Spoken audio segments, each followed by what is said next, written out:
Come on, like, we've got to talk about it right from the open get-go.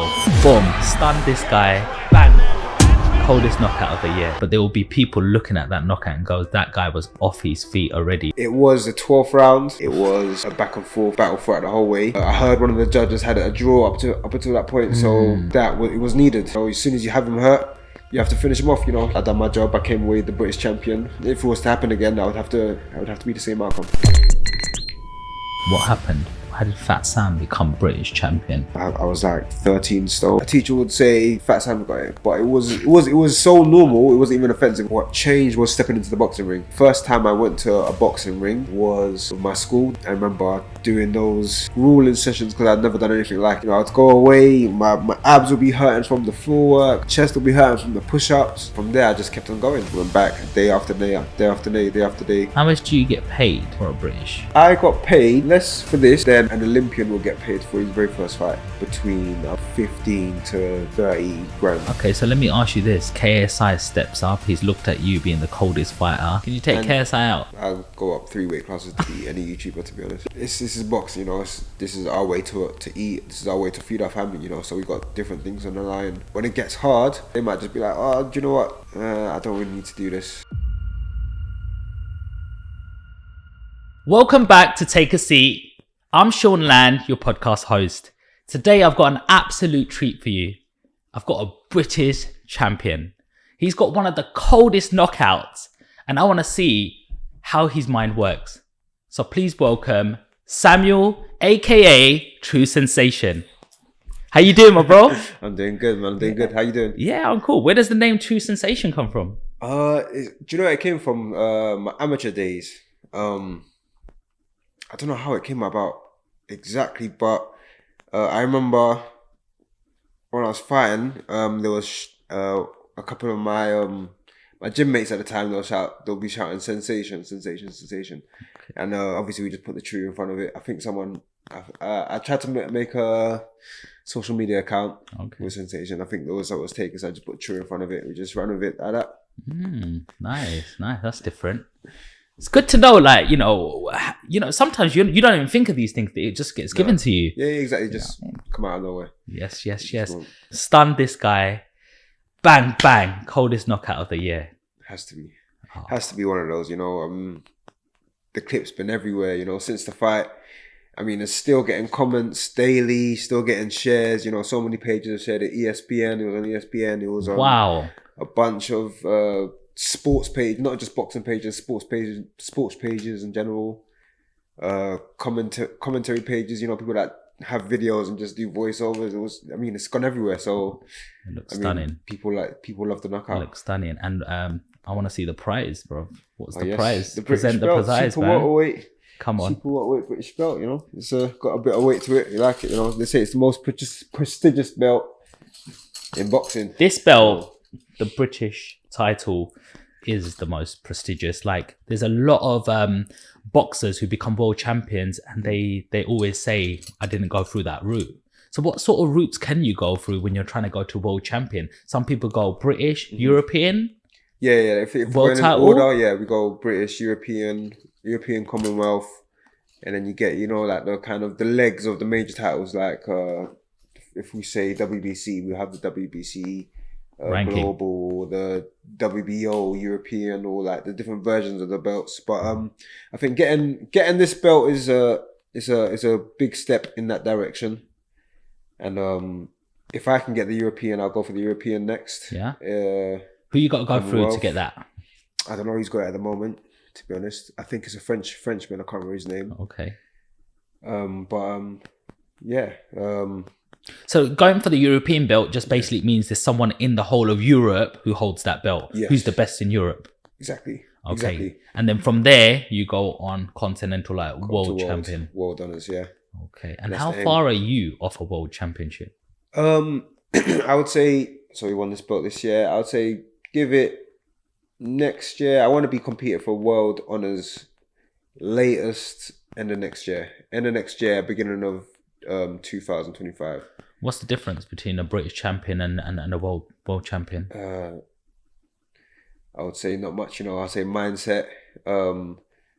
I mean, winning the British title is a major title. So people will think British might be here, European world title, but in reality, if you went up, who's the champion in your league right now? So at 154, I've just moved up to super-welterweight. Okay. So I'm still, putting out the feelers out there.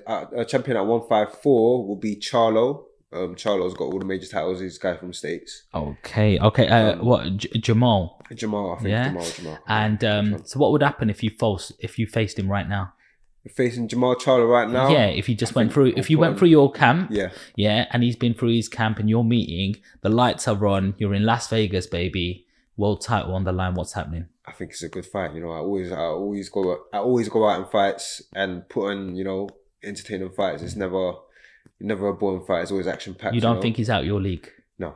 No, I don't believe anyone's out of my league. To be honest, I've stepped in there with, with world champions before. Mm-hmm. With since I was amateurs, I was going out and sparring everybody. The best England has to offer, and I never ever felt like I was out of my league. So even at this point now, I know I'm better than I was years ago. I think it's the same thing. I've sparred in the States. I had my first 3 fights in the States. First 3 professional fights in the States. We had a really good sparring out there, but still. Is it different, the training camps like that you have in the States and the sparring over there and the style the British have? Like, I've been in British gyms and it's all sweaty and you hear the bell going off and it's in and you do 3 rounds and you have to spar about 3 different people until it's your time to take a step out and you're on the side of the ring, you're doing your circuit training, the rowing, the sit-ups on the edge of the ring, and you have to keep going and you just got to keep going, your mind, boom, sweating. So what's it like over in the States, bro? In the States, it's the same thing, they're putting in work as well. I think the difference in the sparring is they're a bit more acute with their styles, where they're like very minute mistakes they can make you pay for. But at the same time, in England, I think England's more of a hard man. If you hit someone, they're okay, I'm gonna go for it back. If you hit someone in the States, I've always said, I feel like you can see where it affects them. If you hit them, they're gonna shy away a bit. Well, that's the sparring I've experienced over there. Over here, it's a bit different. If you hit someone, they're gonna say, "All right, then let's go." It's a bit more macho here. We're having it. Yeah, exactly. We're having it. All right, it's a little bit of a spar, but we're taking it up a notch. Exactly. Yeah, I hear that. I remember hitting somebody with a double hook, so I went body head, and because sometimes you have to get the speed. I just went in too hard. The guy bloody took me to bloody school after that. It was bang, bang, bang, left, right, boom. I'm like, I'm tired. He didn't give a shit. Straight in the ribs. Boxing. Don't know. You wake up in the morning, you see that black sort of like bump there. You're like, he got me. I ain't doing that again. No, boxing is boxing, man. Those spars make you, isn't it? Those spars make you. It's lessons. It's a big thing about respect. Yeah, of course. Like, it's a big thing about respect. Like, it's not how it is in the real world. When you're in the gym, it's like, I'm telling you something, don't talk back. Like, get in the ring, we're sparring right now. And if you say that 1-2 thing extra, you can have a coach going, just shut the fuck, just shut up and we're getting on with it. Do you feel that energy as well? Is there a hierarchy within the gyms that? Of course, Yeah, of course. Your coaches are, the main ones, and they're spending their time every single day, instilling, beliefs and routines, and instilling, the right and the wrong ways to do boxing. I mean, in boxing, there's no right and wrong way, but each camp will have their preferred method of preferred way of doing things. Mm-hmm. But of course, the coach is the head honcho all the time, and he might have 1 boxer, he might have 3-4 boxers, and they're all in the gym working towards, working to get that, that A-star grading from that coach. And hopefully it's a good coach. Most of the time it is. Come on. How many different coaches have you had? I've had in my career 3 main coaches. So I started off with 1 coach, which is Paul Dogbay.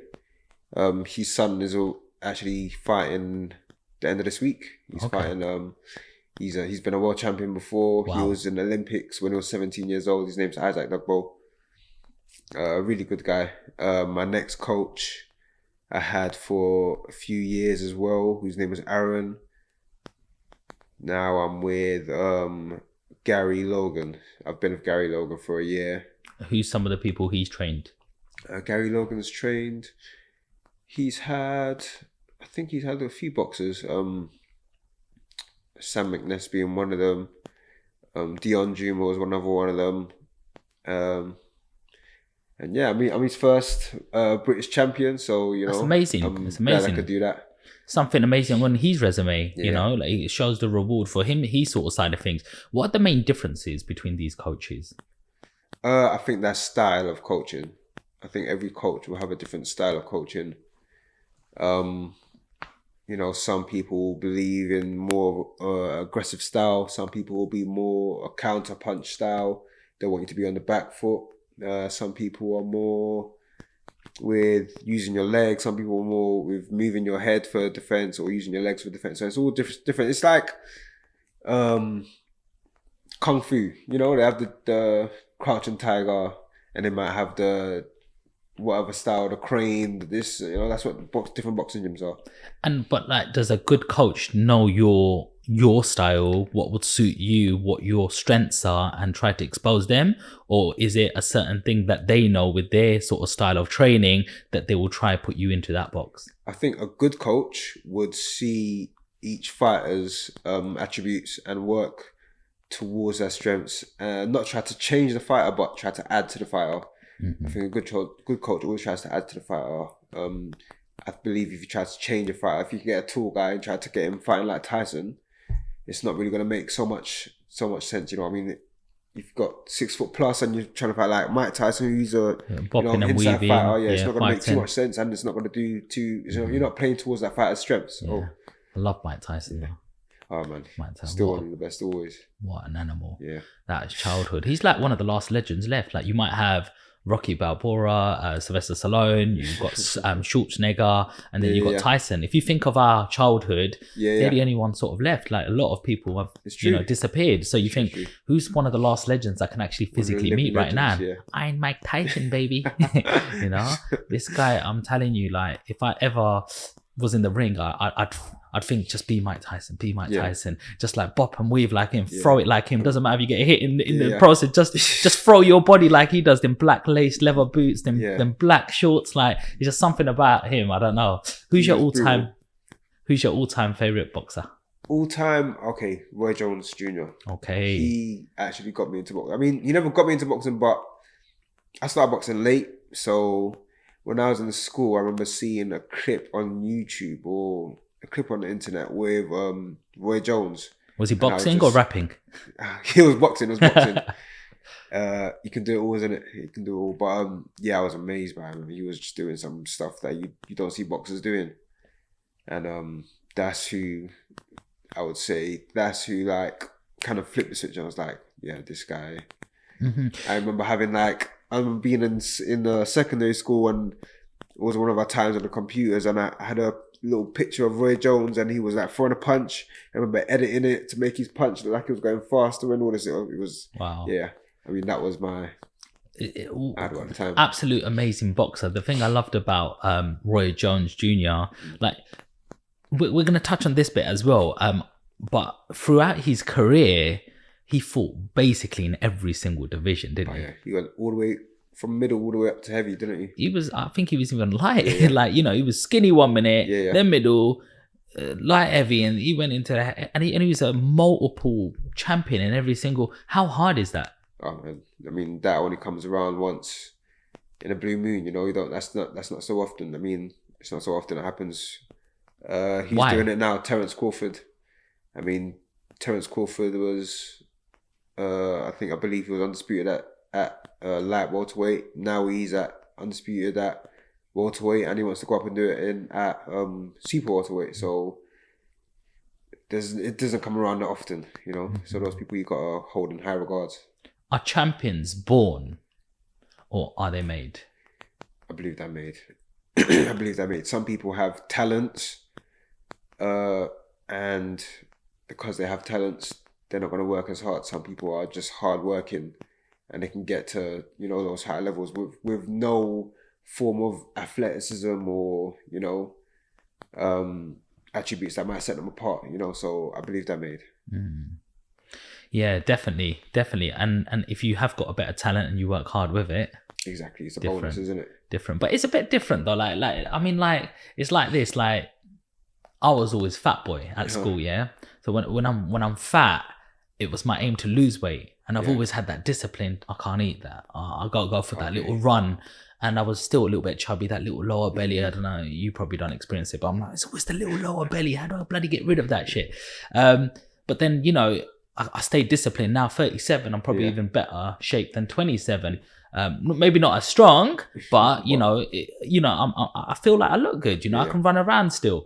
But I feel maybe if you're that person who was always aesthetically good looking, you could eat whatever you wanted. You're always size 8 or a size small for a guy like who does have a tight waist. And then when you do start putting on weight, like some of my friends from school, I'm like, he was always had a 6-pack no matter what, chicken and chips or whatever, And now he's like, yo, bro, what's happening? And it's like, bro, you put on a bit. Goes, it don't matter. Like they don't have that same discipline with them. I see, yeah. Of course. Do you know what I mean? So it's like, it's when you're talented, your talent carries you through. A lot of the time it does, doesn't it? But then when it's time to work hard, you don't have that discipline, and it's a bit too late. If that makes sense, to instill that, because then you're like, why am I doing this? Definitely. Whereas when you're doing it from young, you're like, this is what I've got to do it. It's part of me. It's a built-in belief, isn't it? But it's funny you say that, because I wouldn't. When I was younger, I was Fat Sam. Oh, literally wow! In school, no way. There was 2 or 3 Sams in my year. And I was Fat Sam. Sam. It was so normal. The teachers would say Fat Sam. You know, if someone was Sam, they'd be like, or a teacher would say Fat Sam got it. But it was so normal. It wasn't even offensive. I was like, okay, I'm Fat Sam, because I was the biggest one out of all of them. So I believe I was like 13 stone when I was in year 7. Wow, I was quite big. And imagine saying that now in school. Yeah. With all these pronouns and all these things, like you can't say nothing. Yeah, now everyone gets offended by everything. But do you think that's right? It's just annoying. But you're always gonna get those people, aren't you? You're always gonna get those people that want to get offended, by everything. So, I mean, each to their own. Man, you can't really do much about it. Yeah. I want to talk a little bit about that knockout. Yeah. Fantastic knockout, but there will be people looking at that knockout and goes, that guy was off his feet already. Like he was knocked out on his feet. And what they say when you start boxing, and they go, right, round 1, protect yourselves at all time. That's all they say.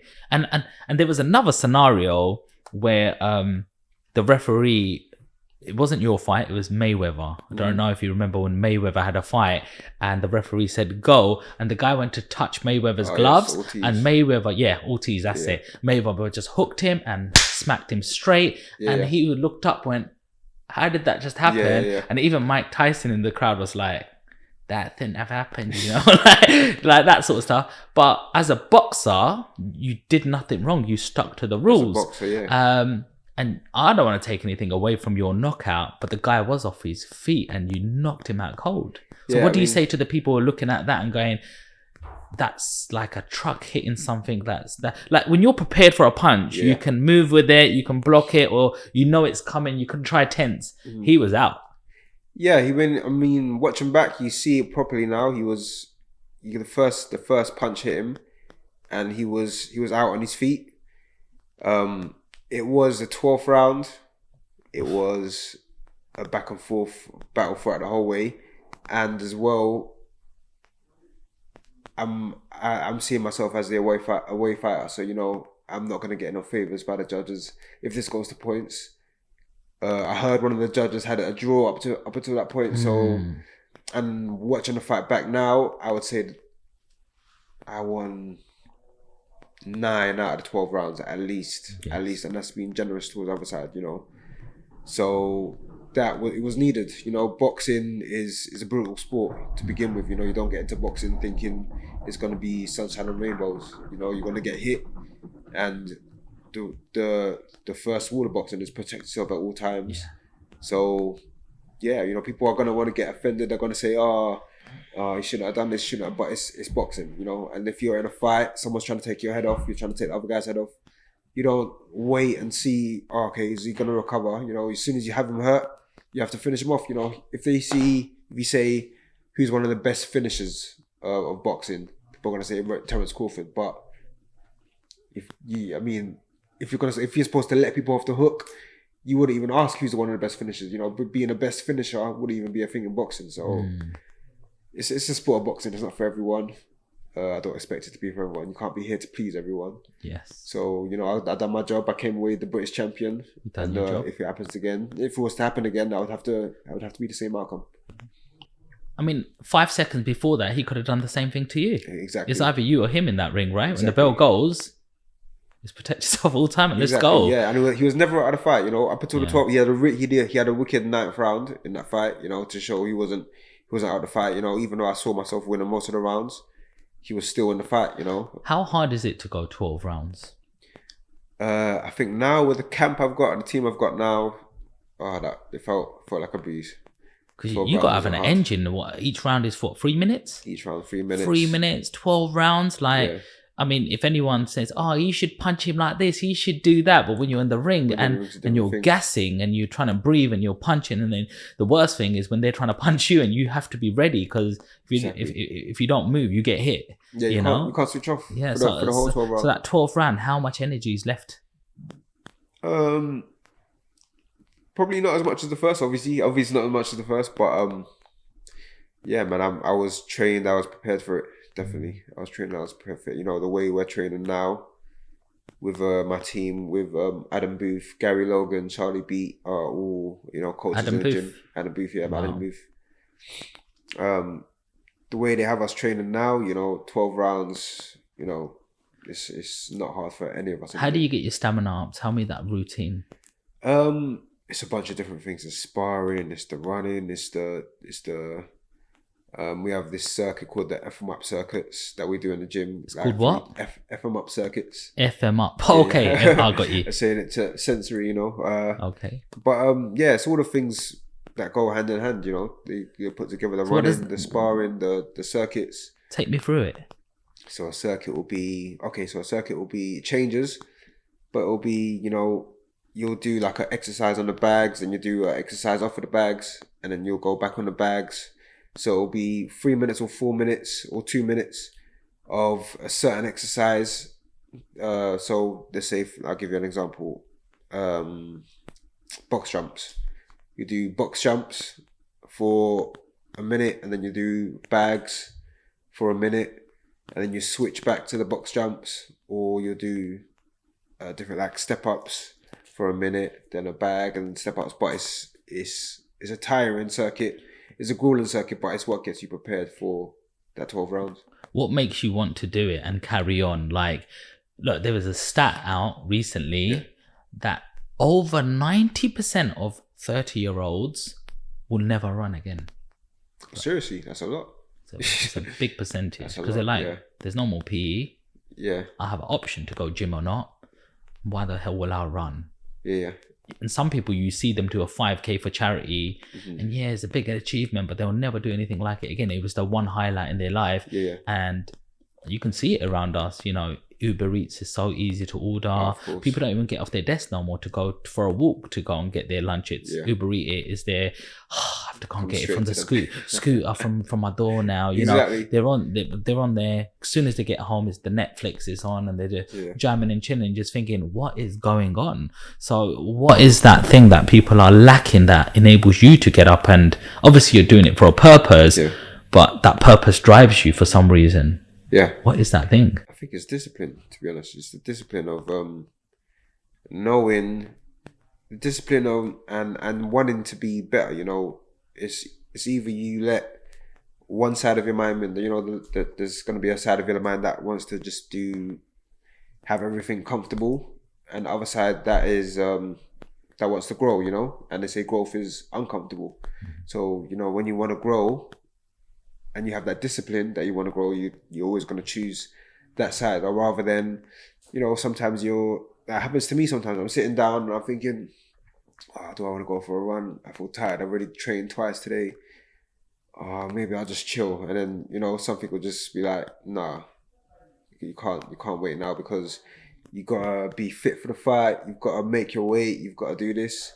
You know, so it's having that discipline. Where does of that wanting voice to be come better. from? Where does that voice come from? Like, get up. It's just Gotta do an this. inner voice, isn't it? Where does that- discipline? Where does that discipline come from? It's come from somewhere. That It's- seed has come from something. It has to be. Yeah, I mean, but it's implanted, it's inbuilt. You know, it's in the individual, and I think it's the willingness to want to be better, and the willingness to grow.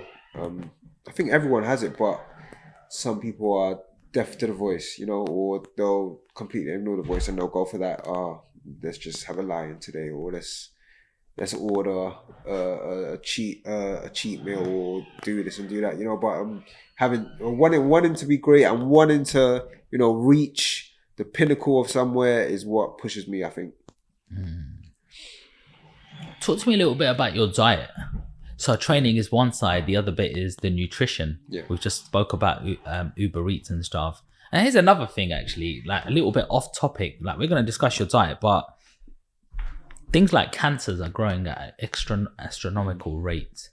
And I don't know how it's been in your family, but I've had granddads and great uncles have lived in their 80s, 90s. Yeah. Now 60, oh, he's got cancer. Oh, 65, he's dropped off. Oh, another one gone in 50s. Oh, uncle dropped off 54. Other one 56. Much And it's younger like, than usual. what's going on? And all you think is food. Now, I recently went to Crete, and I'm like, this guy took us to a farm, and he goes, check this extra Virginia oil, this fresh bread, it's just been made this morning. And I was like, this tastes different. And so I was like, so what's the average life expectancy here? He goes 100, 110. Oh, right. was That's like, average. Yeah. Yeah. And I was like, okay. So when do they retire? He goes, oh, we don't retire here. We just keep on moving. Yeah. We take a break at 2 o'clock because it's too hot to work. Yeah. 6 o'clock, we go back on the fields to about 8, 9 o'clock, and then we go to sleep, and we'll just eat whatever we're growing over here. So you think, okay, no GM, nothing's genetically modified, nothing's been processed. These guys are living longer. What's the pattern here? Food. Yeah, exactly. So food is one of the most important things, because it feels like, he even said to me, he goes, extra Virginia oil, don't cook it more than twice. I see. You're cooking it, Yeah. molecules change. You're cooking it again, it changes once again. Third time, it's not even that same oil. It's like carcinogenic. It's like black. Like, it's when it goes inside you, it's like almost a poison. So imagine going McDonald's or KFC. They change that oil once a week, bro, and they're cooking consistently, batch in, batch out, batch in, batch out. End of the night, they filter it to take the crumbs out, but it gets pumped back in. 1 week of that, then people think, why there's issues and problems, which is why I want to talk to you about nutrition. Yeah. Tell me about your nutrition and the differences, what you've eaten before, and when you're on camp and you're on diets, and how different you feel. Okay, yeah. So luckily, I have a nutritionist. His name's Paul O'Neill. He's really good at his job. He works with quite a few boxers. So he'll send me a list of the things I should be eating, or the meals for the day. Do you have to weigh it? Nah. Luckily, I don't have to weigh. I don't do the calorie count and stuff, really.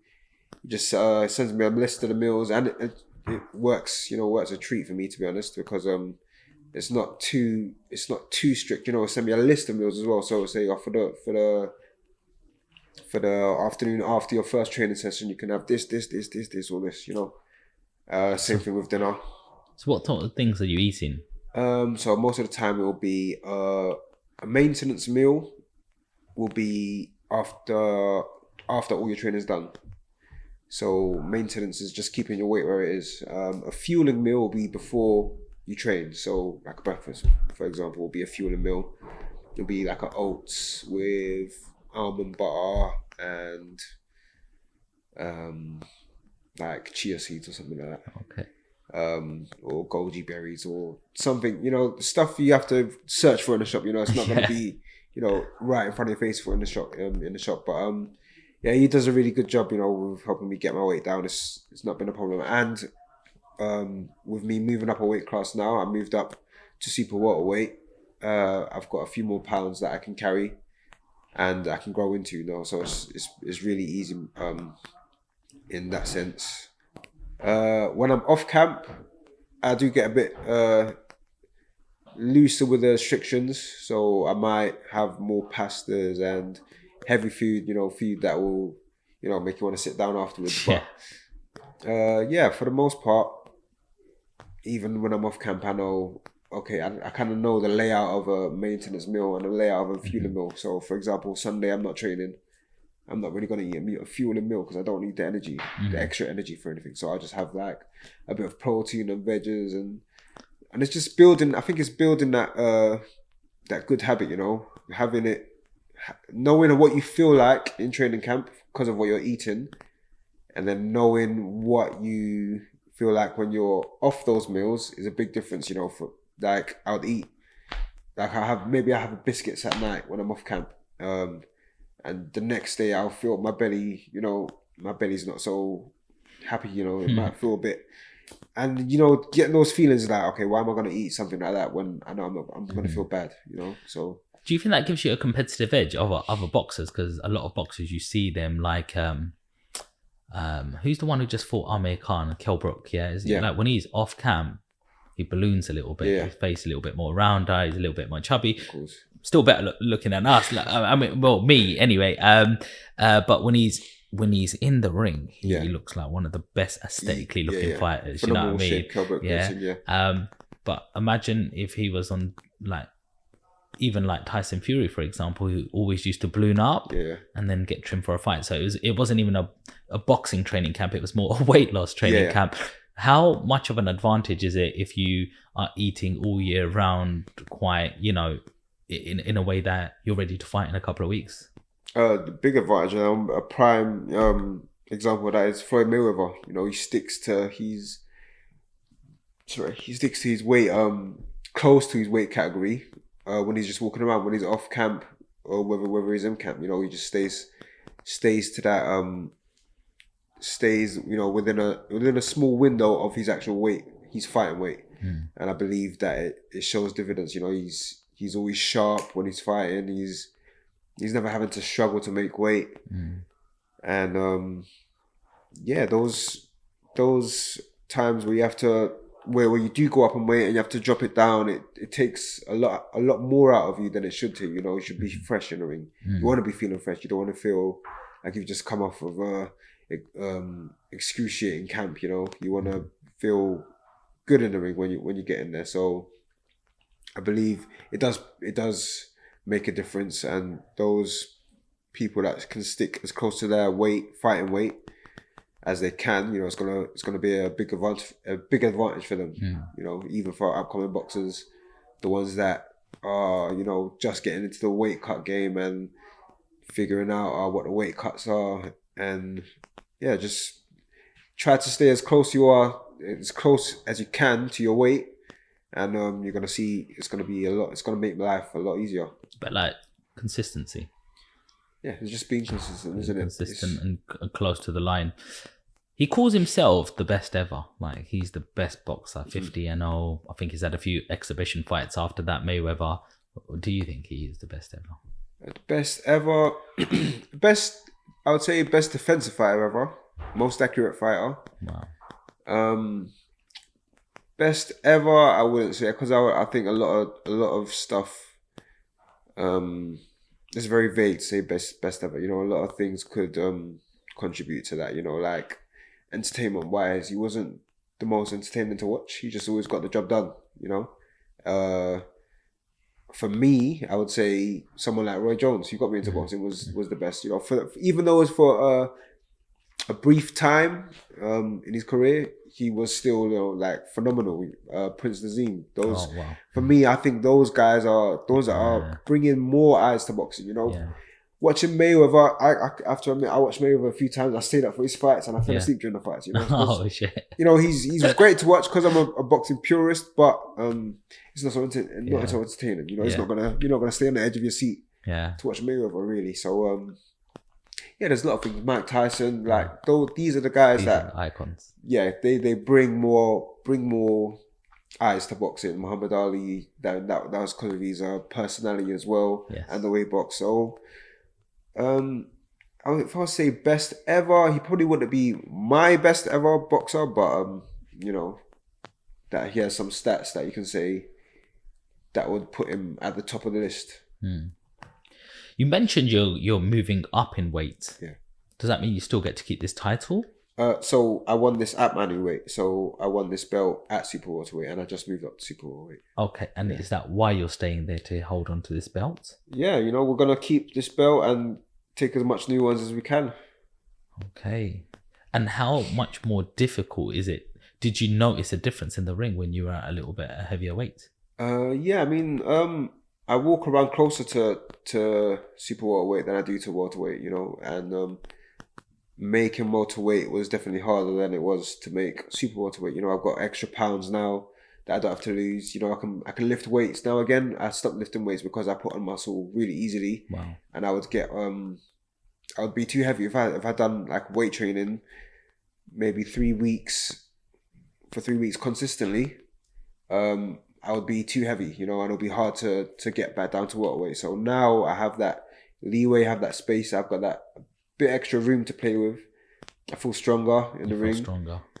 Is this your weight? Is this your weight then? I believe so. Yeah, I'm definitely closer to this weight walking around. So some fighters keep going up in weight and they keep getting better. How hard is that? And why don't a lot of boxers do that?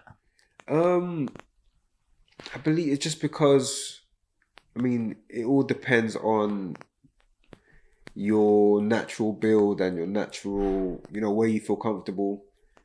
Some boxers are able to do it because they are naturally heavy.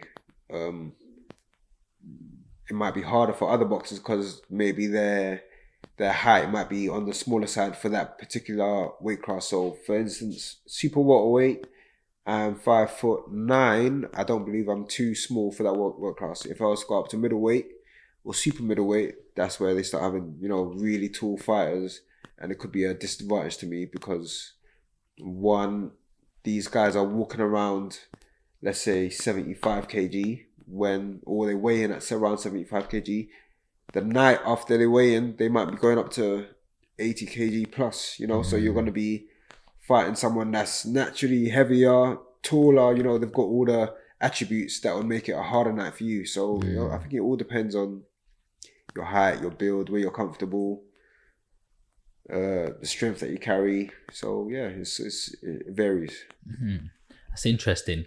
Another thing you mentioned earlier on was during your fight, you had yourself up by 9 rounds. Mm-hmm. One of the judges had it as a draw. Yeah. How much do these judges and politics play in this boxing game?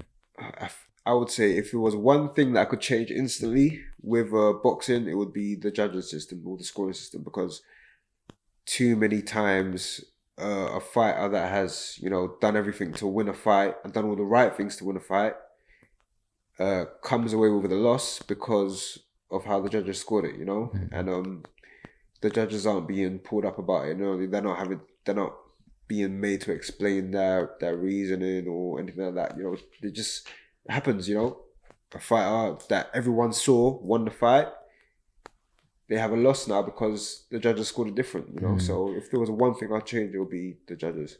Okay, so we've got to talk about this now. The most recent fight on TV that everyone's talking about, Tyson Fury versus Ngannou. Yeah. Ngannou knocked him down 6th round. People said he was up on points, he got a knockdown, and then Tyson Fury wins it. Mm-hmm. How did you see it? So I haven't watched I believe I watched up to 8 rounds. But even up to 8 rounds, Tyson Fury did pull ahead. I believe it's so talked about because of the fact that Ngannou has never had a boxing fight before, and he's coming to fight a world champion, and he's knocked him down. That's what's really blown it out of proportions. Okay, so if he fought the same fight, Tyson Fury and a boxer, the boxer knocked down Tyson Fury, but was still behind on all of the other cards, all the other rounds. Maybe Ngannou won 2-3 rounds out of it. I'm not too sure, but it would be, a different story. They'll say, okay, Tyson Fury won the fight, even though he got knocked down. They gave it a draw when he got knocked down with, what's his name? Wilder. Yes. And he did get knocked down in that fight as well. So, it's the fact that he's never had a boxing fight before, and he's coming to knock down, a world champion, you know. So it's, you know, it's another thing with the judges. Everyone's gonna have their own opinion. Did the right guy win? I believe Tyson Fury did win the fight. If we take out the, you know, the fact that it was Ngannou's first fight, yeah, I believe Tyson Fury. Could it be the location? It's one where every single influencer, boxer, legendary person was there. Yeah. It's a massive money fight. The next fight is Usyk for him. Exactly. It's undisputed. He's undefeated, Tyson Fury, and it sells so much of a bigger fight if he is undefeated rather than if he comes away as a draw. Like, it wouldn't get the same attraction. It would have all gone down the drain. You know, all the money for that next fight would have gone down the drain. It would have been a huge joke for boxing. You know, people are already saying boxing's a bit of a joke because of all the stuff that's going on, the crossovers. What do you think of the crossovers? You got KSI, Tommy Fury, you're getting Tyson Fury, Ngannou. All of these guys are you know, fighting each other. One's MMA, one's a YouTuber. Are they making boxing into a joke? Like, or is that allowed? I mean, yeah. I mean, it is. At first, I was thinking, okay, it's bringing more eyes to boxing, but at the same time, it is. It's not really bringing more eyes to boxing. It's bringing more eyes to that side of boxing. So, for instance, they have Misfits, which is a show just for YouTubers or influencers, and it does bring a lot of eyes there, but it doesn't bring so much eyes to boxing. But it's kind of its own sport. I don't believe they go through medical checks. There's not all this, you know, there's certain things that professional boxing has that that doesn't have in place. So I mean, it's just its own sport, you know. And that medical check is so important because we had a ex-famous boxer on here, Michael Watson, and at that time there wasn't a proper medical team there next to him. They put a suitcase underneath his head to support his head. The ambulance went to the wrong hospital. This guy was having a blood clot in his head, and it changed his life forever. Like, you can't play about with boxing. Yeah, it's a serious thing. It's not a game at all. You know, boxing is one of the most brutal sports. Can I ask you something? How much do you get paid for a British? For a British, it varies. You know, I mean, I got paid less for this than an Olympian will get paid for his very first fight. And what sort of pay bracket is that? Between, I would say, 15 to 30 grand for a British title fight. Okay, so let me ask you this. KSI steps up. He's looked at you being the coldest fighter. He feels right. He's got ESPN, like all these eyes on him right now. Yeah, I'm going to take this guy out because this guy's on the scene right now. KSI goes, yeah, Samuel Antwi, let's go. Yeah, I'm going to put £1 million on the table. If you know, what you doing? Are you fighting that influence? Oh, you're taking it. It's that's easy money for us. You know, we do this every single day, you know. It's just, can you take KSI out?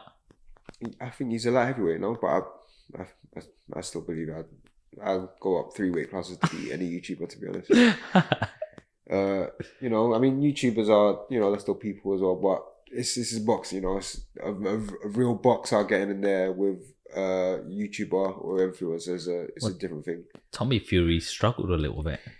Yeah, I mean, but Tommy Fury, he's an influencer first, you know. He's not a boxer first. He comes from a boxing family, but you know, he was on Love Island and doing this and doing that. So you see where his energy's lying. Kind of exactly. So yeah, that's the difference. You know, this is like blood, sweat, and tears for us. This is for boxers. You know, this is our way to eat. This is our way to feed our family. You know, so we got different things on the line than a YouTuber would have. You know, we'll go that extra mile. You know, we'll dig a little bit deeper because, you know, for a boxer who hasn't got anything else going on, you know, this could be his chance to you know, go up a level, bring a bigger paycheck in. You know, some people that are fine where they are already coming into fight. When it gets hard, they might just be like, oh, do you know what?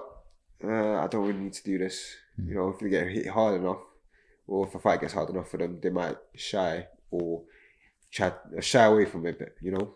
What do you think of that term of going out on your shield? So there's a lot of boxers like Chris Eubank will say, if I'm going down, I'm going to get knocked out to go down. Otherwise, I'm getting back up. And there'll be people said, Tobias, for example, he had a fight, and when he had his first loss, his eye was quite big. And I think he might have thought of, do I want an eye injury, end my career here? Or do I go out on the shield? And he just took the knee sort of thing. What's your opinion? With that one, I think each person has their own, you know, their own way of seeing things. For me personally, a fight's not over till it's over. You know, you see boxers that are, you know, both eyes swollen.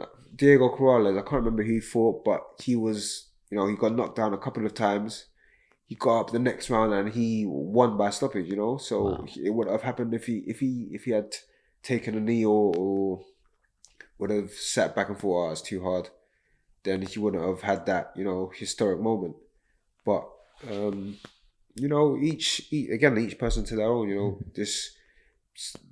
Boxing is a hard sport, you know, and some people, there's different levels of having heart and having, you know, that no quitting in a person. So you can't call one person wrong, can't call one person right for it. How much do them punches affect you? Someone compulsively punching you in the head, you know, in that ring. You've got kids. You want a good future. You're working for them. You're working for your partner. How much do you think that affects you? Is there a time to get out of boxing? Definitely a time to get out of boxing. I believe when certain ages, I mean, for lighter weights like the way I'm in, super welterweight, middleweight, I believe, you know, 30, 35, 36 is a time to think, okay, you have to start calling it a day now. Or if you've been in a lot of hard fights, that, you know, that will age you quicker than just your actual age. But heavyweights can go on a bit longer, so that varies. But the punches at the time, they don't hurt. The next day you're gonna feel it a bit. You know, you're not gonna feel a bit sore the next day. But yeah, people have different levels of resistance as well. But boxing's a young man's game. You know, you can't stay in there too long, and it's better to retire off your own accord than being retired. Yes, for sure. So someone's looking at this podcast right now and go, shit, there's Fat Sam. Yeah. What happened? What happened? How did Fat Sam become British champion? All eyes on him, cameras on him, ESPN posting his, you know, his stoppage, the coldest knockout. He's up there in lights. He's on his way now. He's on his way. What happened? Where did Fat Sam get his motivation? What was going on when you were at school? And did it mentally affect you, that sort of, I wouldn't say bullying, because you said it was so common, it was just something you were called, but it wasn't a nice term that you were associated with. Did it affect you? I don't think it affected me, because I was fat, but I was happy regardless. You know, if you know, people in the years below me, you know, didn't know me personally, I was still Fat Sam. You know, but it wasn't like, oh, Fat Sam. It was like, that's Fat Sam. You know, it wasn't like such a normal term to be used at the time. But what changed was stepping into the boxing ring. So I actually the first time I went to a boxing ring was with my school. They had something called Sports Academy. Going on, you can sign up for it. So I signed up for it. I saw boxing on there. I was like, okay, I'm going to sign up for that. We got to go once a week. This was right at the end of school. So it was probably about 3-4 months left at the end of year 11. Still chubby at the time. I signed up for the boxing academy, went once a week. Why boxing? I think I always had a interest in boxing. When I was actually around 10, 12 years old, I remember one of our neighbours, an old man, came, he must have been outside, and it was a bunch of kids, you know, how we used to play outside in those days. I don't know if they still do it so much now, but we used to play out. We were all like a bunch of kids just running around outside, and one of the older neighbours had come up to us as kids and was like, oh yeah, So guys, it's a very important question. What do you want to be when you're older? He was asking all of us. And I said a boxer. I never boxed before. I never stepped into boxing. I never owned a pair of gloves. But I said a boxer at the time. And I remember telling him that. And I didn't actually get to step into a boxing ring until I was 15. That was the time at Sports Academy. I remember doing those sessions, it was grueling sessions because I'd never done anything like it. And I was, I'd go away, my abs would be hurting from the floor work, my chest would be hurting from the push-ups, but I love to do it, even though it was hard, I love to do it. Fast forward, like, after school ended, I was like to mom, I want to box. She was like, nah, you're not going to box. You're definitely not going to box. You've got to go to college. You got to do this. You got to do that. So I said, okay then. So I had to, call it quits with boxing. I had to go to college. I done music technology in college. So when I walked to here and I saw Logic, I was like, oh yeah, I know what's going on there. Yeah. So like sound technology and all that stuff. Fast forward a few more years, boxing has still been on the back burner. I think I've done it for the 4 months I was in school, and then I had to stop. A few years after college, I started working as a sound engineer. I was producing beats, making beats at the time. And I remember I was in the studio. I was managing a studio actually in Brixton, a music studio. And I think the computer had shut down. I had thousands of beats, hundreds of beats on there. And I was just so like, I was pissed because I felt like all those years of working here in the studio, I've got nothing to show for it because there was no backup, no nothing. So I remember like a week later after this had happened, I started going to the gym again, fitness gym, not boxing gym, just lifting weights. I was like, okay, this is my thing. It's not so serious at the time. I'm not so worried about anything. I'm just lifting weights, going to the gym maybe once or twice a week or something like that. No, once or twice a day. Because when I get into something, I get into it. Okay. Like when I get into it, like for weights, for example, I would go on the internet researching, how do I get bigger shoulders? How do I get a bigger chest? And what's the best workout for this one? So I'll go to the gym twice a day sometimes. On a random day, I met this guy in the gym. He was, we was both working out in the gym, and he just came up to me and said, can you fight? And I was thinking, is he trying to call me out or what's going on? Like, so he said, can you fight? And I said, yeah, I can fight. He said, so if you was on the road right now and said like something happened, could you defend yourself? Could you fight? And I was like, yeah, I can fight. He was like, all right, I'm a boxing coach. If you're interested in boxing, meet me in Miguel's. My son's in the Olympics. The guy that was speaking was Paul Dogbe. Paul Dogbe. His son was Isaac Dogbe in the Olympics at the time for Ghana. And at the time Isaac was away training for Olympics. Paul was in the fitness gym just training, and so we met in the gym. He said, okay, come to Miguel's. It's a gym in the middle of Brixton. I went there, met him the next day. Done one round in the bag, 3 minutes. I thought we finished, because it was a hard session. But from there I just kept on going. I just went back day after day, day after day, day after day. Then, did he spot anything in you at that stage in your first session that he said, you got a gift, or was it just a normal session? I'm not too sure. I'm not too sure. It's like stars in the land or something. Because there was, the gym wasn't empty when he just came up to me and asked me if I can fight. It was a packed time. So yeah, I'm not too sure. When did you know you had a gift when you started training and stuff? Like, was it something you had to slowly build up, or did somebody go, do you know what, you're quite sharp, like you've got something about you, or how was it for you? I think in those 4 months that I'd done it in school, I would hear some of the coaches, saying, okay, all right, you're like, they would throw like little hints there that I was doing good in certain things, if they'll give us a combination to do, I'll do the combination and I'll do something else at the end, like a extra punch or extra bit of something, something different at the end. Whenever they gave us exercise to do, and they'll be like, okay, yeah, that's really good. So I wouldn't say I knew I was talented from there, but you know, hearing, you know, as a younger person, hearing someone, you know, kind of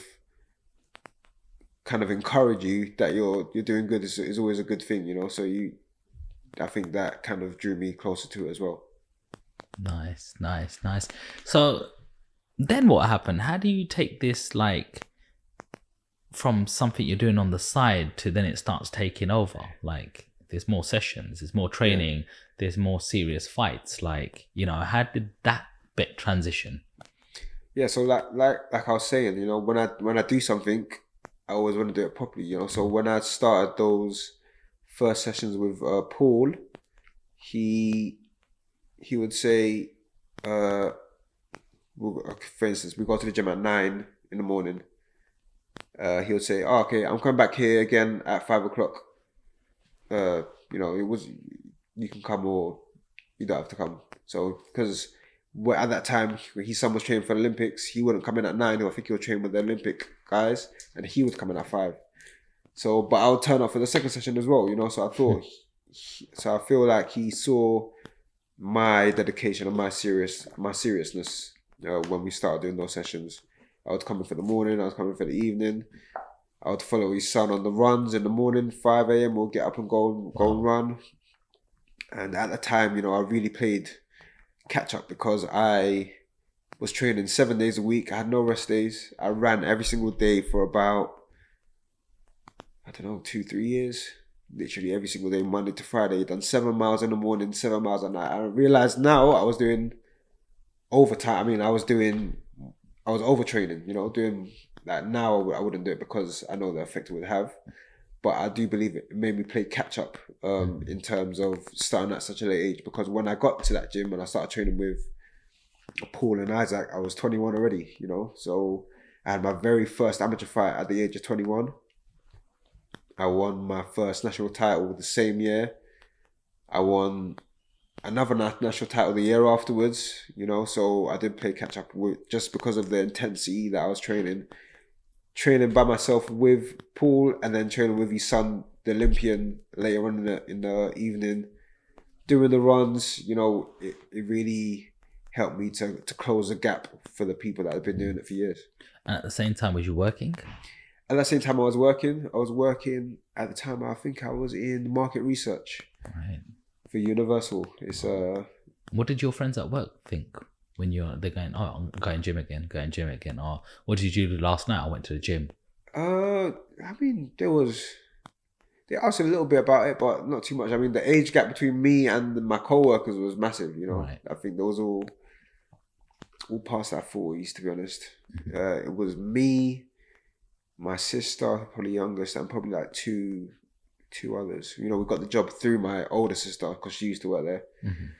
So, I mean, they would ask about it sometimes, you know. Yeah, I mean, sometimes I'll sit down in the office and I'd like draw trophies and stuff like that because my mind's just always thinking boxing. Yeah. So everything's going good. Your training's going good. You're getting your fights, national champion. You turn professional. Yeah. And then your 8th or 9th fight comes along. Yeah. And you get knocked out. Mm. How do you feel? It was bittersweet, you know, because of the stoppage. It was a funny stoppage. Mm-hmm. I'd never touched the floor. Mm-hmm. You know, I'd never been on the canvas. Yeah, the referee just came and stopped it and told you to stand the other corner, and then he was like, "By the way, it's over." Exactly. You know, I didn't even know the fight had been stopped. Yeah. You know, when the referee did stop it. The other guy started doing press ups. Yeah, exactly. Yeah, I mean, it was definitely bittersweet. I didn't believe what was happening. I mean, when I was in the ring and they announced the winner, I was literally thinking, "This is a bad dream. I'm gonna wake up." Like, it was that unbelievable to me that it was happening. You know, but did it feel like it was over? I would no, because I mean, even on the way back, I was on a plane back from Zimbabwe where the fight happened. It was completely lawless out there. You know, there's no rules. I didn't even get to eat after my weigh-in. They tried to weigh me in twice, so we done a weigh-in in the morning around 10, 11, let's call it. maybe 2 hours went past. They went, "Oh no, you got to weigh in now." I mean, this is after I had water to drink and whatnot. I still didn't get a proper meal because they said we're not allowed to leave the hotel. Every time I ate the food there, I was feeling a bit queasy though. So I opted not to eat the food there, and we wanted to go out to get some food. There was like, "Oh, you're not allowed to leave the hotel. It's too dangerous out there. There's this, there's armed robbers, there's this, that." Wow, it's just a bunch of nonsense. And then so they tried to weigh me in again after. I was like, "What do you mean I've already weighed in?" It's like, no, the officials weren't there, so you have to weigh in again. I was like, "Nah, this is so." And that ends up blowing over. But my opponent didn't come to weigh in at all, so we just didn't turn up until I believe like 10 o'clock at night. And they said, "Yeah, don't worry, he made the weight." All this, I was like, it's all lawlessness out there. Wow. And the night before I weigh in, I mean, this sounds like a made up story. Like the fire alarms went off. The whole hotel had to leave their rooms. This was like 1 o'clock in the morning. We had to stay out there. We stayed outside at night, outside the hotel from about 1 a.m. to about 3 a.m., 3 something. Then we got to go back in the room. They said there was a fire alarm that went off. It was just all craziness, all craziness that day. We never even got our luggage until like the second day we got there. It was all madness. But on the plane back, I was thinking, I remember laughing. I'm thinking, these guys really done us dirty, These guys really they knew what they was doing when they brought us out here, because this fight, it came up last minute because we were supposed to fight in the summertime, and then all of a sudden my manager said, "Okay, he's not feeling well. He's going to give us to this guy to deal with. Let's call him Peter." So Peter says to me, "You have no fight now, but you can take this fight. It's in Zimbabwe. If you don't take this fight, then we're not going to have anything for you until next year." This was summertime, mind you. So I'm thinking, I'm not going to fight. I'm not going to not fight for so long. They gave us a guy's name. They told us a fake record. It was a plan, but yeah, man, I laughed when I came back and I wasn't hurt at all. I wasn't hurt at all in the fight. I came back laughing, there was no bumps, no scratches, no nothing. So it was a lesson. It was a big lesson for us, or for me at the time. Now I'm just a lot more cautious in terms of doing business in boxing, So I mean, if I didn't learn that lesson, then it could have happened later down the line. What's the ultimate lesson from that? Ultimate lesson from that is have a good team. I mean, never just take, decisions or say yes to a decision or to an offer without really doing your research and without, probably having a second opinion as well. At the time, my team was, I couldn't even call it a team, but now, I've never been with such a professional team that I have now. Adam Booth, Gary Logan, Charlie Beat, H, a guy that we call Fuzz in the gym. I mean, this is the best team I've had in boxing since I started boxing. Mm-hmm. But they say boxing is a lonely sport, but it really doesn't feel like it when you have these guys in your corner. So, what happens when mental health is massive? Yeah. What happens the next day when you wake up and everything you work for and your professional record is tarnished with that one loss there from that time?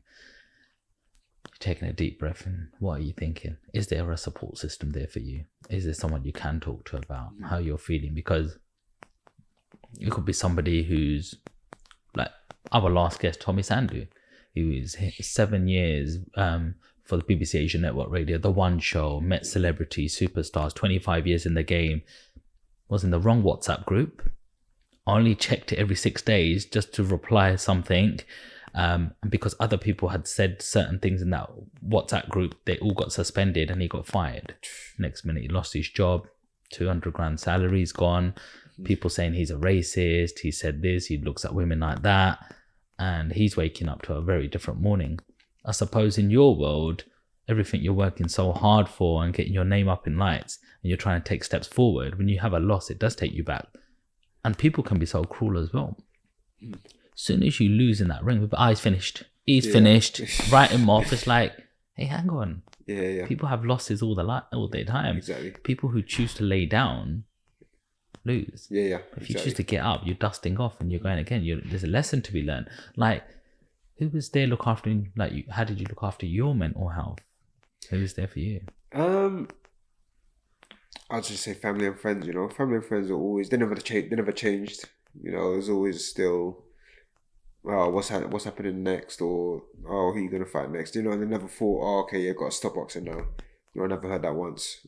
So I mean, the support system is who I have around me, to be honest. So just family and friends, mainly family.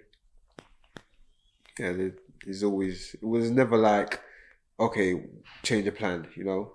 It was never change the goal, sorry. It's like, what's the plan now, you know? So it wasn't so bad. And I've always had like an ability where I never dwell on like negative. I even forget negative most of the time. Like whenever something's bad happened, a lot of the time I just forget it. You know, luckily I've always had that, you know, that way about me where I can just, you know, all right then, what's next? Okay, then what's next? So if there's someone watching you right now and they're in a very low place and they can't see the light at the end of the tunnel and everything looks bad and they're not very happy right now, what advice are you giving them? It gets better. I am such a strong believer in those 3 words. It gets better, and it always does get better. You know, and that's from experience. You know, I mean, you don't have to do much for something to get better. I mean, if you had a bad day, 3 days down the line, it's not going to feel as bad as it felt at the time. You know, and that's just experience. I believe with all the bad that's happened, it does get better. You know, the way that you feel about it, or the way that you feel about yourself, even, you know, I mean, it's always, it gets better. Yeah. Very nice words. I like that, bro. You know, it's always different the next day. Yeah. You know, sometimes you can have 3 bad things happen on the same day, and you think, why me? It's just me. But cool coincidence happen and stuff. And then 2 days later, 2 of them problems are solved and they're out of the way, and there's just one to deal with. And then, hey, life always presents us with problems, eh? Exactly. I mean, there wouldn't be life without it. There we go. There we go. I mean, I don't think you suffer from anything that, you know, you experienced 5 years ago, 6 years ago. You know, I mean, if you would still have the problem now, most people wouldn't if you ask them. So most people can't even remember what problems they was facing. I can't remember what I had for breakfast, mate. Exactly. Nah, So. I hear you. And then so you're carrying on fighting. You bounce back from this loss, and you go on to win around about your next 8 fights. Yeah. And then it comes again, like there's a unanimous decision where there's another loss. How was the second loss different to the first one? The second one, I felt like it was actually a loss because you know, there wasn't foul play this time. You know, it was 2 guys in the ring. There wasn't no funniness at the weigh-ins and this and that and this and that and the other. You know, so but I knew as well to myself. I knew that I hadn't given everything that I should have given in that fight as well. You know, it felt to me like it was a bad spar rather than an off night. You know, so it was for the British as well at welterweight. Wow. That fight, and it was my first time doing a 12-rounder. You know, at the end of the fight, I felt like I could have gone on 3-4 more rounds. So I knew to myself I hadn't given everything in there. I had hurt my opponent as well in the ring a few times, but you know, I don't give excuses as to why we didn't win the fight. But I believe if we was to have the same fight now, I would come away with the belt. Can I ask you something? Because a term that's normally thrown around in boxing is it was a bad night. Yeah. It was an off night. Tyson Fury used that in his last fight. He was like, it was just one of them nights. Yeah. What does that mean? When you box every day, you spar a certain amount of rounds, you do certain exercises day in, day out, you know what you're capable of, and you know what you can be capable of. Certain days, your body's just like, nah, I'm not doing that. You want to throw a really fast jab, for instance, and it's just not coming off like you can do it. So you want to move your legs, you want to do certain things, and your body's just not allowing for that same level of intensity or same level of sharpness that you would normally get, or that you can get, and I believe that's what you would call a bad night, or that's when you would have a bad spar or a bad day in the gym, It's because you know what you're capable of, but it's just your body's not reciprocating. Your mind's telling you one thing, your body's telling you another. Mm-hmm. So how do you relax for a fight? For me, personally, I would say gospel music. Even before I go out into fight, I have my music on, and I think it just calms my nerves. I never really get nervous for a fight until they call me, okay, you're up next. That's when the nerves kind of start flooding in. But once I've realized, after the years of doing it, when I have my gospel music playing, it's just kind of, it's just very calm atmosphere. Exactly. Yeah. You feel like you're not alone, you're just, all right then, let's go do what we do every day. While you're in camp and you're in training, you've got your nutritionist there, you've got your striking coach there, defense coach there, you've got a whole team around you, your therapist, your massage person there, and then you step into the ring and it's just you. It's only down to you. How do you feel? Like I said before, it's like until that first punch is thrown, that's when you can get a bit of nerves. But for me, I would say, when that first punch is thrown, it's like, okay, I do this every day. It's not unknown. It's something you're used to. You spar, you do this. It's nothing alien. So you just feel like, okay, I'm just doing that again. What's the best thing about boxing for you? Best thing about boxing is the feeling of getting your hand raised, I think, at the end, because there's so much that goes into it. A camp could be 10 weeks, a camp could be three months. Some people have really long camps, and it's all for that moment. It's all for that moment where you get announced the winner. When you think of boxing, everybody automatically looks at the heavyweight division. Yeah. It's the thing that brings, it's the main event. Exactly, the main event for a lot. So how do you bring that attention to the super-welterweight division? The heavyweights are always going to be, the golden children of boxing, just because, they're the big guys. Even Saudi Arabia is doing it now. They're putting on shows where it's packed with heavyweights, I think they draw a lot of the crowd just because 90% of the time that fights are going to end in a knockout, because those guys can really hit. I believe bringing that attention to the welterweights or super welterweights is just bringing that excitement as well, making sure your fights are exciting, action-packed, knockouts when you can as well. So I believe heavyweights are always going to be the golden children of boxing, but welterweights and super welterweights are, I believe, the most packed divisions, with talent, with everything. They've got a bit of everything. They've got power. They've got the power of the heavier guys. They've got the speed of the lower guys. I think that's just because, welterweights and super welterweights is the average height and weight for most people on the planet, so it's just packed with them. We've probably got more boxers than any other weight class. So bringing that excitement is what can draw attention to those weight classes. Nice. I like all of that. Wanted to speak a little bit about, we've got some fights coming up now. And I want some fight predictions from you and what you think of it. So there's a December card, and you've got AJ versus Wallin. Now, Wallin, I believe, fought Tyson Fury, I think, last September or something. I'm not sure. Was that the guy who cut his eye open? Do you know? Yeah, he got cut from that fight. Yeah. So that was quite a surprise one. But AJ's fighting him. How do you think that one's gonna go? I don't know much about Wallin. To be honest, I only know that he fought Tyson Fury and he gave him a tough fight. So if he can give Tyson Fury a tough fight,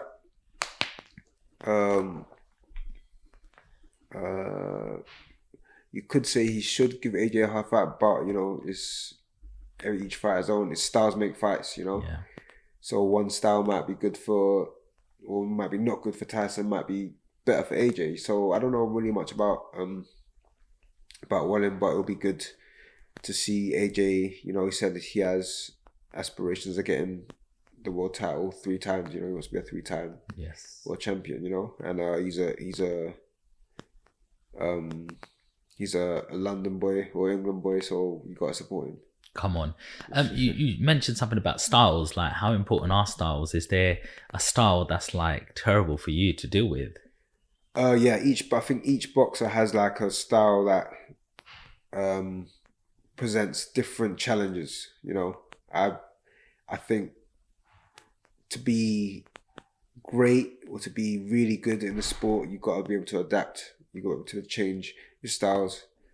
And for me, I don't believe there's a one particular style that is the worst, because I'm able to change my style. Sometimes I'll fight in, or I might fight on the back foot, or I might be aggressive. I believe that's having all those, options. You can pull this trick out of the bag when you need it. Pull this trick out of the bag when you need it is what is gonna make someone very hard to beat. And how hard is it to fight someone who's orthodox to southpaw? A switch hitter, they pose a different threat as well, because like they say, southpaw there's a lot less southpaws to get practice against or to get work against. So if someone just all of a sudden switches southpaw, and you've been preparing for an orthodox fight, that throws all of that training kind of out the window. You kind of have to adjust as you go. So being a switch hitter and doing it effectively is not so common, but it's definitely a bonus for a boxer to have. Yeah, I mean, because it will be like very, very difficult to, if somebody goes southpaw, of course you fought them, but they pose different threats. Exactly. There's different loopholes that they can get in that you could see it coming from orthodox, but from southpaw is a totally different angle that you think, how did he get me from that angle? No? Exactly. And you got people like Tyson Fury who switches it up. Yeah. And he's 1 minute elusive, 1 minute he can come hard at you. Like he changed that with Wilder. 1 minute he's doing southpaw. Like, how difficult is it to be? Do you think that's what separates him? That's what separates boxers for sure. Being able to do all of it, and do it seamlessly, rather than having some people switch from orthodox to southpaw, and in southpaw they can't really do much. So being able to do all these things effectively is definitely what sets boxers apart. Terence Crawford, for example, I think he's already amazing at orthodox, but he switches southpaw and it seems like he's even better. Wow. In some fights. So I believe he's got most of his knockouts in his last 5 fights from the southpaw stance, and he comes out naturally orthodox. Wow. How much does height and reach play a part? It does play a part, because you would most boxers boil themselves down. So when they're weight cutting, they want to get to the lowest weight they can reach, where they feel okay, before they put on weight after the fight. So a tall guy would, for example, 6 foot guy maybe wants to get as low to the lowest weight class he can get to. So let's say a welterweight, because 6 foot for a welterweight is quite tall. So he'll boil himself down to reach that welterweight limit, and then after that he's gonna put his weight back on, eat up, drink up, so he can feel strong again. And by doing that, he's able to take his long attributes into a fight with a shorter person. So keep being able to keep him at bay. Being a further away target is an advantage. These are all advantages that you want to carry into a fight. Definitely. The next fight we're going to talk about is Wilder versus Parker. So Okay, yeah. Wilder talks about how gifted he is with boxing or without, because I've always had that one punch knockout, that detonator, you know what I mean? And he goes, it can come at any time, but people don't sometimes give him the respect because they think he can't box, he can't fight, Yeah. he's just one punch hit, that's all he's got. And then he's fighting Parker, and Parker was a world champion. Yeah. I think he was the WBO champion, heavyweight, but he's had a few losses on his record. So Parker, a brilliant fight though. Even though these guys have had losses, these are like proper, like, you know, FIFA matches. Do you know what I mean? Yeah. You know, the wicked. What do you think of that one? I would have to favour Wilder just because of that one punch. You know, it can happen anytime. Parker, his punch resistance should be fading just from being knocked out. I think he's been knocked out twice now. I'm not too sure how many times, but that last knockout to Joe Joyce, I mean, that was a bad knockout. So they say with those types of knockouts, your punch resistance does fade a bit. So if I was to put money on it, I would say Wilder might come away with a victory, even though I believe Parker is the far better boxer in between the two of them. I would say he's always got that one hit quitter, that puncher's chance. Okay. Next fight, Tobias versus Miller. Now, this is a bit of a controversial subject as well, but Miller was supposed to fight AJ a few years ago, but Miller got found to... he got caught on drugs. Yeah, exactly. First of all, let me just say, like, you know, what do you think of these drug cheats and them allowed to be coming back? Because obviously it's not right. Yeah.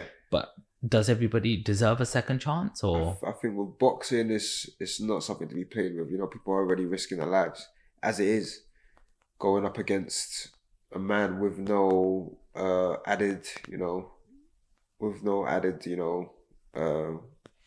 whatever you want to call them, performance enhancing drugs, exactly. PEDs. So it's already a dangerous sport as it is. So with boxing, I think if you're caught on drugs and all these added stuff, it should be a lifetime ban. I believe that makes it fair for each boxer to step in the ring. You know, if they keep giving them these slaps on the wrist, people are going to keep doing it. I mean, we've seen this year alone how many news of bans that we've been seeing. You know, it's been one after the other, people getting caught here and there. And it's not always before a fight. Sometimes they get caught after a fight. Yeah. And it makes you think, if something had happened in that fight, if there was a fatality, then who's to blame? What do you think of Conor Ben? I think that's been a bit of a joke as well, because, that's when this happened, that he got caught 2 weeks before him and Eubanks fight. Yeah. Or something like that, which is October. He's fought again a year afterwards. They're saying it hasn't been a ban, but I mean, if he hasn't got a license, then you can kind of class it as a ban. But it's all like smoke and mirrors at the moment, because nobody knows what's going on. No one said. He's saying he's going to court for this, and he's got all these lawyers to prove this and that, but no statements have been released or something. I mean, it's all smoke and mirrors, but I believe if you're caught on that stuff, you're taking it. You don't just find that stuff in your system randomly. You can't just sneak into your system. When you're taking PEDs, so it should be a lifetime ban for anyone taking PEDs. People say that it was in food that they didn't know about. But I mean, you're not going to find, I don't know what it's called, masking agents, drug masking agents in food. That it's all, they use all these technical terms to try and get away with it. But if you're found in it, they should just give you a ban. Let the clean athletes do what they're doing. Yeah. These guys are working hard. They're sacrificing family time. They're sacrificing,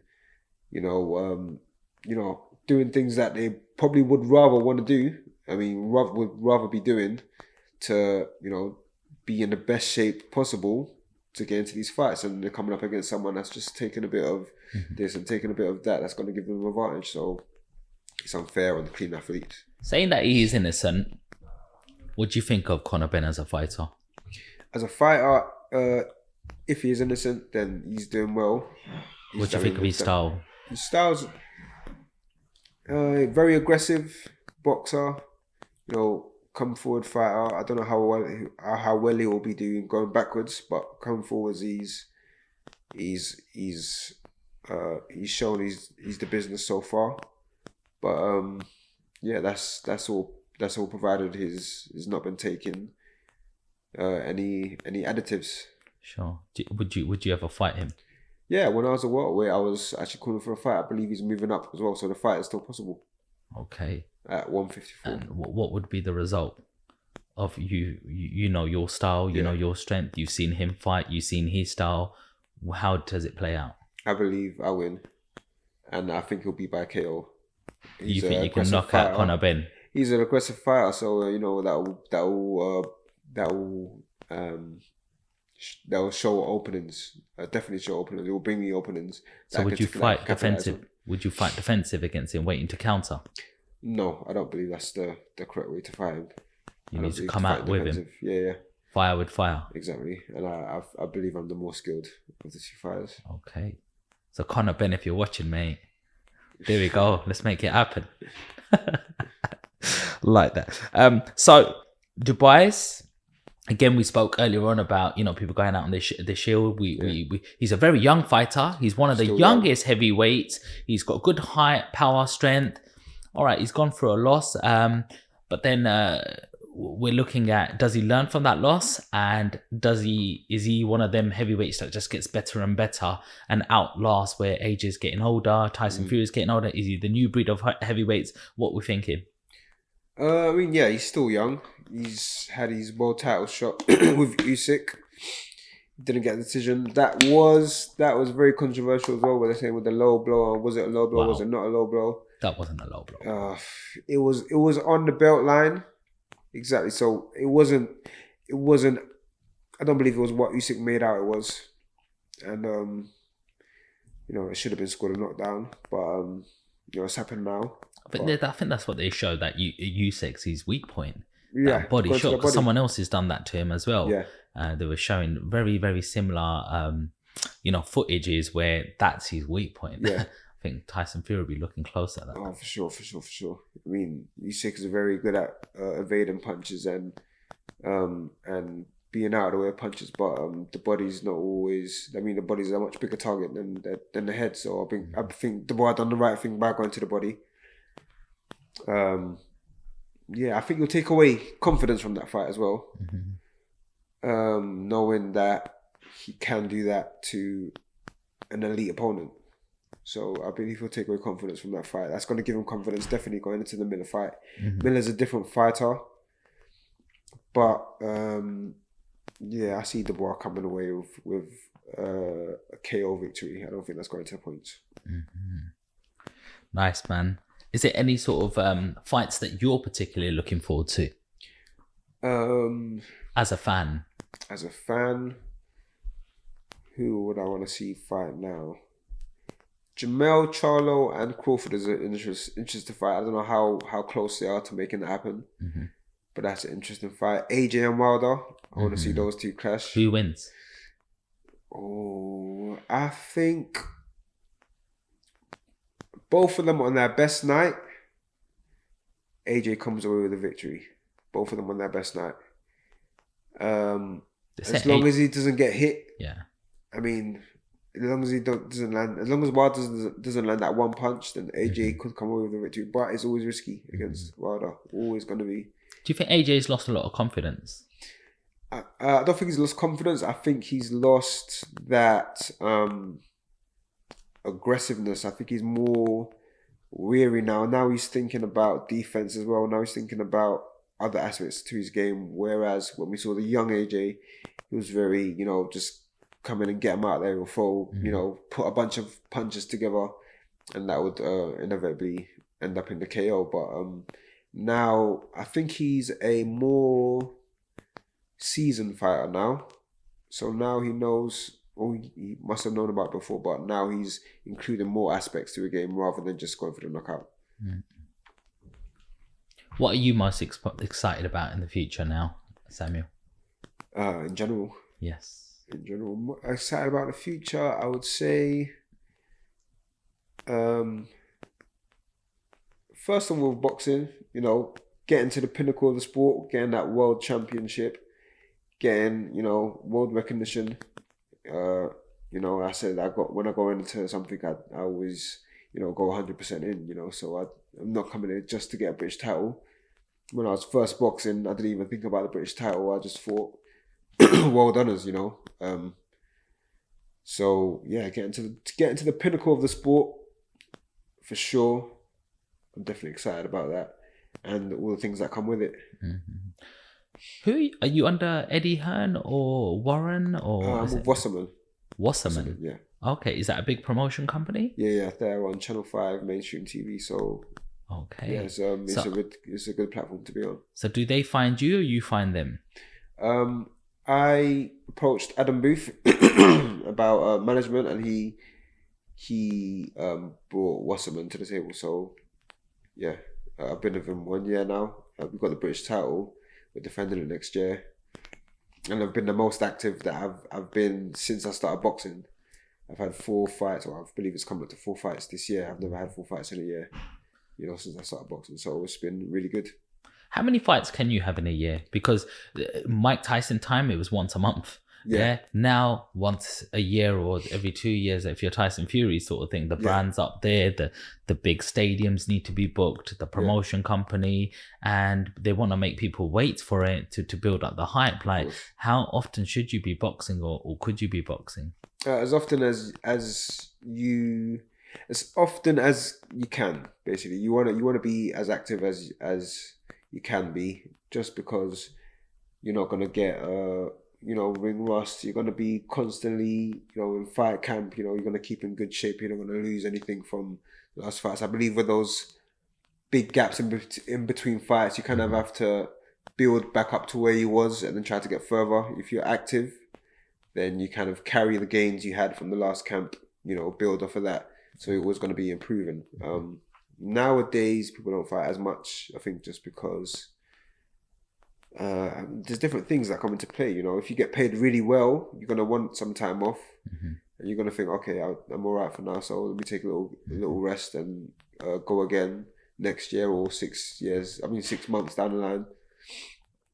When you're just starting out, the first 10 fights, you want to be, as active as you can, because your first fights are not going to be as big pay, or they're going to be short, 4-rounders. You always start off on 4-rounders, 6-rounders, so it's not going to take too much out of you, as a sportsman. You're not going to go through, you're not going to beat up your body to fight for 4 rounds, so... Yeah, it depends where you are, what stage of your career you're at. I would like to be fighting still 4 times in a year. Mm-hmm. If 12 rounders or not, I believe 4 times a year would be ideal for me. And you're picking up 5, 10, 15 grand a fight? Yeah, so for a British fight, it should be 15 to 30, and upwards, so once you defend the belt, your stock should rise. You should be getting paid more for fights. Mm-hmm. You get the European, your stock should rise. You should be getting paid more. So the more belts you get, the better. Do you think boxers make good financial decisions? So now you're getting money and you start getting 10, 20 grand. When you go in world title fights, might be 100, 150 grand. You're getting it. Is there a team that, the part of the promotion company go, here's a financial advisor, now you're getting some money, you're going to be look after your money? Or is there a loophole where, right, we've done our job, there's your money, pay management fees, pay your promoter, and everyone, good luck to you now, and we'll call you when we need another fight? Yeah, and is it down to you? Yeah, that's down to the boxer. I believe you need to have good people around you, good minds around you. A lot of boxers, I know of a lot of boxers that are, get paid handsomely for a fight, or for some fights, and because they don't have good minds around them or good people around them, they just, they'll spend it on clubs and spend it on this, spend it on that, material things that are not gonna do any good for them in the long run. So it's just about having good minds around you, doing your own research as well, knowing what to do, what investments that you have to look into. Yeah, so I think it's all left down to the boxer most of the time. If you have a really good manager, a good trainer, good people around you that will kind of guide you and say, okay, you should do this with your pay and do this and do that. You know, it's a bonus. It's a really good thing. Have you thought about, like, do you have any sponsorships? Like, you know, you endorse anybody and they give you anything because you've got a brand, a name, you're British champion. Yeah. You know, have you looked into that? Are you doing any of that stuff? Previously I was looking into it. Now not so much. I've really been looking into it so much. I've got a really good sponsor now that's stuck with me, which is called B2W, Back to Wellbeing. It's a wellness center. There's a lady called Nadia. She's an osteopath. She does my like clicks all the bones and all the stuff that makes you nice and loose for the fight. There's people down in the same place, Abigail and Jay, who do my deep tissue massages. You know, they look after me well. I also have a place which just came on board actually, called Red Construction. They're amazing. You know, they do drive-throughs and do a lot of works like road works. And yeah, I've stuck with those two current sponsors. Nice. It's really good to hear, bro. And finally, is there any message that you want to give to the audience that are watching this podcast today? Definitely keep watching the podcast, keep watching the career. You know, there's going to be a lot more exciting fights to come. There's going to be a lot more belts, you know, bigger fights, bigger paydays. Everything's going to get bigger. Come on. Big energy. Well, all I can say is thank you so much for coming down. I know how busy you are.